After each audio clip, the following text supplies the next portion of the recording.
కనుక అలాంటి సమయంలో ఇవాళ అయింది. కానీ నా ఉద్దేశంలో 2 కోరికలు ఉన్నాయండి. ఇవాళ కులగణన జరగాలి, ఆ తర్వాత ఎన్నికలు జరగాలి. దానికి కారణం ఏంటంటే రేవంత్ రెడ్డి గారు మంచి ఉద్దేశంతో అసెంబ్లీలో బిల్లు పెట్టాడు. అదేవిధంగా పాస్ అయింది. 150 కోట్లు రిలీజ్ కూడా అయింది.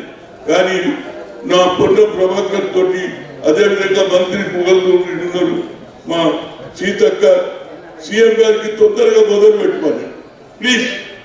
ఇక మీరు డిలే చేస్తారనుకో ప్రజలకు అపోజిషన్ కు అడ్వాంటేజ్ అయితే మీరు చెయ్యాలని ఉన్నది, కృత నిశ్చయం ఉన్నది. అందుకుంటే అసెంబ్లీలో బిల్లు పెట్టారు. కానీ మొదలు పెట్టారా బాబు? మొదలు పెట్టకపోతే అపోజిషన్ ఇదే రోజు ఇదే అన్ని కుల సంఘాలు ప్రతి దగ్గర మాట్లాడుతున్నారు. అదే కాకుండా నీ పైన గురుతరమైన బాధ్యత ఉన్నది. నేను ఏదైనా సూటిగా మాట్లాడతా. ఇవాళ కింది స్థాయిలో కార్యకర్తలు కొత్తగా వచ్చిన వాళ్లకు మొదటి నుంచి 10-30 ఏళ్ల నుంచి పనిచేసిన వాళ్లకు అన్యాయం జరుగుతుంది. దాన్ని నువ్వు ప్యాచప్ చేయాలి. ఏది ఇద్దరిని కలపడానికి ప్రయత్నం చేయాలి. లేకపోతే ఇది పుట్టు పోయి చిక్కు చెట్టుపోయి బాధైతుంది.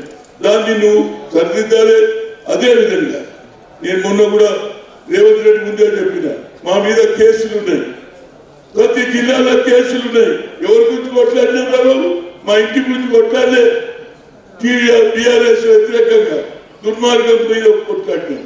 వాళ్ళని ఇమీడియట్ గా అన్ని కేసులు విత్డ్రా చేయాలి. అప్పుడే ప్రజలలో విశ్వాసం పెరుగుతుంది. అందుగురించి నేను అనేది ఏంటంటే ముఖ్యంగా ఇవాళ నీ పైన గురుతరమైనటువంటి బాధ్యత ఉన్నది.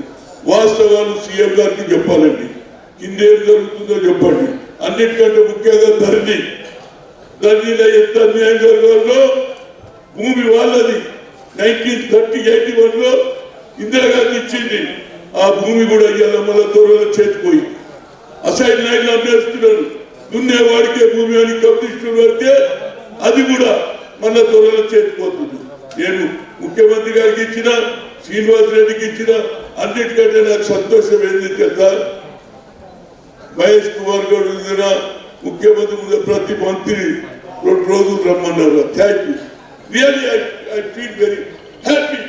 అది దమ్ము. మీరు రాకపోతే ఎట్లా రావాలి? పార్టీ లేనప్పుడు, పవర్ లేనప్పుడు అందరు గాంధీ బాబు వస్తారా? ఏది పవర్ రాగానే ఎవరింటికంటే అమ్మ పచ్చేది. నేను చాలాసార్లు చూసిన, రాజశేఖర్ చూసిన, అజయ్ చూసిన,